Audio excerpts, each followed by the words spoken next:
ओ दादा और रील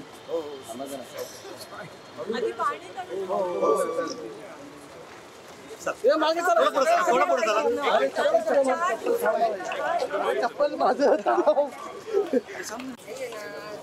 तुम्ही राजकीय नाही काय करायचं आपण थोडं पाहणी करा माझ्याबरोबर तुम्ही पाहणी करा आपल्याला सांगा मॅडम व्यवस्थापक मॅडम हे थांबा चला पुढे चला काय आता मला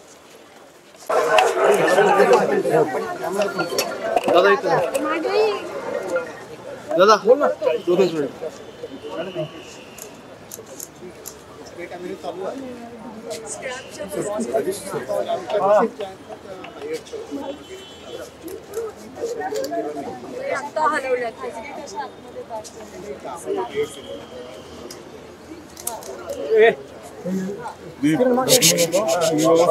मला आधी पण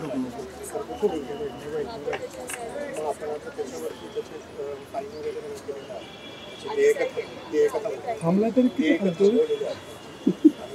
हा ना तू व्यवस्थित थांबलं तरी इकडून हा आता मला नीट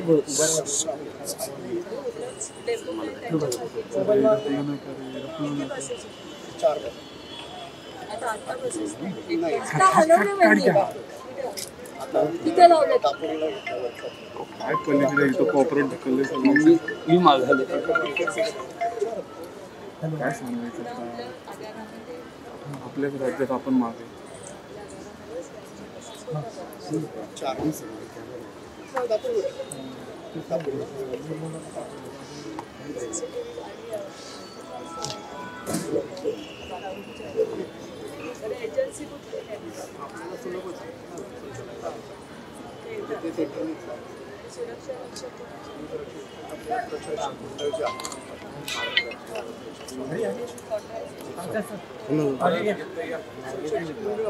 हलू का हल्ली दुसऱ्या कशाला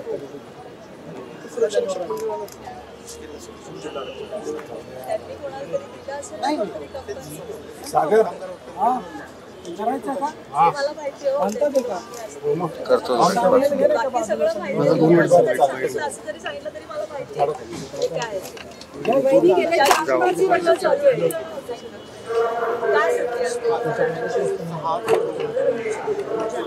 आपल्या पूर्ण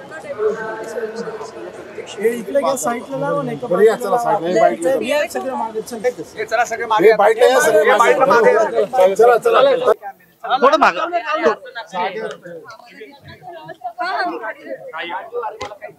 राजेश वायर घ्या सर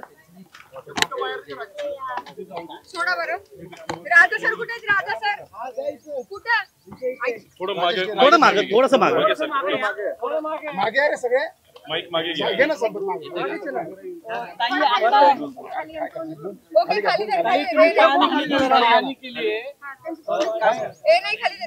काय उपाययोजना केल्या जाणार आहेत कारण की परवाही बैठकीत निर्णय झालाय की सर्व सीसीटीव्ही या संदर्भात काय पुढचं पाऊल या स्वारगेट डेपोमध्ये जी घटना घडली ती तर अतिशय निंदनीयच आहे. त्याच्यामध्ये आजचा जो ह्याची पाहणी करण्यासाठी मी आले कारण हा स्वारगेट डेपो हा माझ्या मतदारसंघामध्ये येतो. मागच्या वेळेस पण हे जे सगळे बाकीचे उपाययोजना आपण केले होते सीसीटीव्ही वगैरे आपण केले होते महानगरपालिकेकडनं टॉयलेट्स वगैरे सगळे केले होते. आता जी महिलांची सुरक्षा ऐरणीवर आलेली आहे या दृष्टीने आपल्या समोर आलेला आहे. तर पहिलं तर आता मी आढावा हाच घेत होते व्यवस्थापनाकडनं की आपल्याकडे महिला सुरक्षा कर्मचारी किती आहेत. तर त्या सुरक्षा कर्मचाऱ्यांची संख्या वाढवणं हे पहिलं आपलं उद्दिष्ट आहे. दुसरं एक सुरक्षा रक्षक कमिटी नेमणं त्याच्यावर एक IPS अधिकारी असणं गरजेचं आहे. पूर्वी आपल्याकडे सुरक्षा दक्षता अधिकारी असायचा STच्या ह्याला ती आता पोस्ट नाही आहे. पण मला असं वाटतं की त्या कमिटीमध्ये तो IPS अधिकारी असावा. त्यामुळं इथले जे पोलीस स्टेशनची गस्त आणि हे सगळे प्रकार, ती पोलिसांची गस्त वाढवणं गरजेचं आहे एस टीच्या ह्याच्यामध्ये. आणि तिसरी अतिशय महत्त्वाची गोष्ट, कॅमेराची संख्या तर आपल्याला वाढवायलाच लागेल. अतिशय महत्त्वाची गोष्ट की जी स्क्रॅप पॉलिसी आपण आणली केंद्राने, त्या ह्याच्यामध्ये जेवढ्या बसेस स्क्रॅप करणं गरजेचं आहे त्या आम्ही 15 एप्रिलपर्यंत स्क्रॅप करणार आहोत पूर्णपणे. एस टी सगळ्या डेपोतल्या ज्या काही स्क्रॅपची, राज्यातल्या ज्या स्क्रॅपच्या बसेस आहेत त्या स्क्रॅप करण्याची योजना आम्ही आखलेली आहे.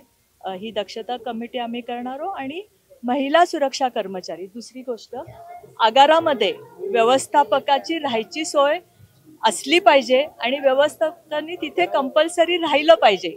हे एक आम्ही नियम काटेकोर ह्या बाबतीमध्ये करणार आहोत. आणि दुसरी, सुरक्षा कर्मचारी जे नेमले जातात त्या एजन्सीची आम्ही चौकशी लावलेली आहे. सुरक्षाचं ऑडिट आम्ही आता करतोय. त्यामुळे आगामी काळामध्ये महिलांना सुरक्षा देण्यासाठी ज्या काही योजना करता येतील त्या आम्ही करू. एसटी महामंडळाचे अधिकारी व्यवस्थित माहिती देत नाहीत. 5 दिवस झाले ते गाड्या 5 दिवस लागतात. एवढं महाराष्ट्रभर त्याचं चित्र झालं. गाड्या ठेकेदाराच्या आहेत आणि ज्या वेळेस माहिती विचारली जाते त्यावेळेस व्यवस्थित न सांगितल्याने हे सगळे प्रकार, हे संताप व्यक्त होतोय. यावर कोण काही बोलणार आहे का नाही? कारण इथे व्यवस्थापक महिला आहेत. म्हणूनच आज मी इथे पाहणीला आले आणि तुम्हाला मी तेच सांगत होते की ह्या सगळ्याचा आढावा घेऊन मी सांगते.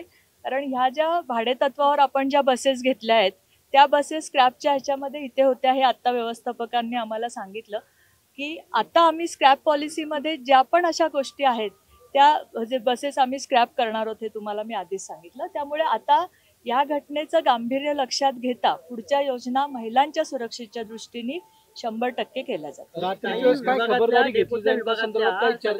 रात्री आपल्याकडे जर तुम्ही आता बघितलं असेल सीसीटीव्हीच्या ह्याच्यामध्ये, तर आपल्या पोलिसांची, स्वारगेट पोलीस स्टेशनच्या ह्यांची आपली एक पेट्रोलिंगची गस्त असते. आत्ता स्वारगेटचे PI पण इथे आहेत. त्यांना पण मी सांगितलेलं आहे की आपल्याला पेट्रोलिंगची गस्त वाढवायला, म्हणजे 2 ते 3 वेळा आपल्याला इथं येऊन जायला लागणार आहे.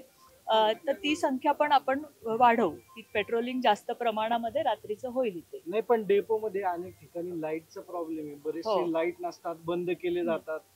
त्याला जबाबदार नाही, आता त्याच्याच गोष्टीचा मी आढावा घ्यायला आली आहे. आणि मला असं वाटतं की लाईट असतील, कॅमेरा असतील, या सगळ्या गोष्टीची पूर्तता आपण करू. ठेकेदाराला दंड करणार आहे आपण, त्याच्या बसेसची काय होतं? अर्थात आपण जे आता सुरक्षा ऑडिट करतोय त्याच्यामध्ये ह्या सगळ्या गोष्टी आपल्याला कळतील आणि त्यानुसार जो पण ठेकेदार असेल त्याच्यावर आपण दंड आणि जे काय आहे ती कारवाई नक्की करणार. अधिकाऱ्यांवर काही कारवाई होणार आहे का? 100% ऑडिटमध्ये जे निष्पन्न होईल त्याच्यामध्ये जर अधिकारी दोषी असतील तर अधिकाऱ्यांवर पण कारवाई. हे सगळं प्रकरण घडत असताना मंत्री योगेश कदम आणि संजय सावकारे यांच्याकडून ज्या पद्धतीने वक्तव्य केलं आहे ज्यावर संताप व्यक्त होत आहे, तुम्ही देखील तुमचे सहकारी मंत्री आहेत, मला असं वाटतं की त्यांचा, योगेश कदम जे काही बोलले असतील तर त्यांचं बोलण्याचा असा काही मतलब नसावा. आणि कारण कोणी पण आपल्या बहिणींच्यावर असा अत्याचार झाल्यानंतर अशा पद्धतीने बोलत नाही, पण त्यांचा वेगळा अर्थ काढला गेला असा कदाचित त्याच्यामध्ये असावा. काही तक्रार निवारण जे एसटीचे डेपो किंवा ज्याला तक्रार करायची नंबर असतात, बऱ्याच वेळा बंद लागतात, त्या संदर्भात काय? तक्रार निवारण कक्ष हा स्थापन करण्याच्या खरं तर सूचना पूर्वीपासून होत्या. आता इथे कुठेही तो तक्रार निवारण कक्ष दिसत नाहीये. त्यामुळे आगामी काळामध्ये इथे तक्रार निवारण कक्ष असेल, एक फोन नंबर असेल की ज्याच्यावर फोन केल्यानंतर आम्ही आता जे सांगतो की पॅनिक बटन, ज्या बसेसमध्ये जे पॅनिक बटन असणार आहे त्याचा ॲक्सेस पण आम्ही मुंबईला एकाच ठिकाणी ठेवणार आहोत. त्यामुळे आम्हाला कंट्रोल आम्ही हे करण्याच्या दृष्टीने सगळ्या सोयी आता उपलब्ध खासगी जे ट्रॅव्हल्स वाले आहेत त्यांचा वावर जास्त प्रमाण या स्वारगेट असेल किंवा शिवाजीनगरमध्ये पाहायला मिळतं. त्यांच्यावर कारवाई नाही होत आहे. आणि दुसरं म्हणजे घरकुलांचं प्रमाण का वाढलं सगळ्यात जास्त? सर्व बसस्थानकावर आपण बघितलं की खाजगी बसेस, म्हणजे इव्हन मी आता सुद्धा हे मान्यच करते की एक लोकप्रतिनिधी म्हणून मी स्वतः खूप 2 ते 3 वेळा या खाजगी बसेसवर कारवाई करण्याचे आदेश दिलेले आहेत.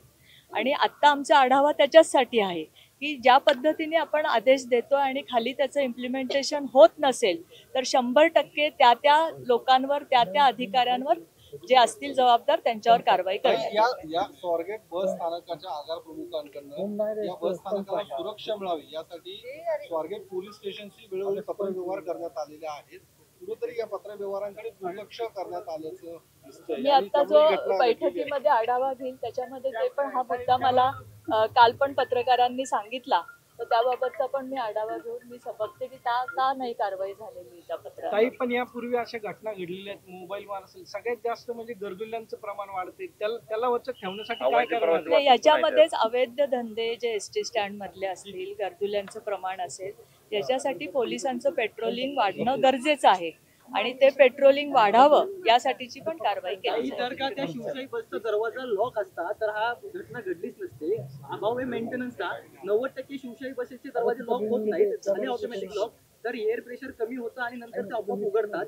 या सगळ्यामध्ये मेंटेनन्सची देखील चुकी वाटते. नाही, आता आपण असं आता तुम्हाला मी ह्या निमित्ताने एकच सांगते की ज्या ज्या गोष्टी आपल्या लक्षात आलेल्या आहेत, ज्याच्यावर आपण कारवाई करू शकतो, त्या सगळ्या गोष्टी विचारात घेऊन आम्ही कारवाई करू. ठीक आहे, धन्यवाद.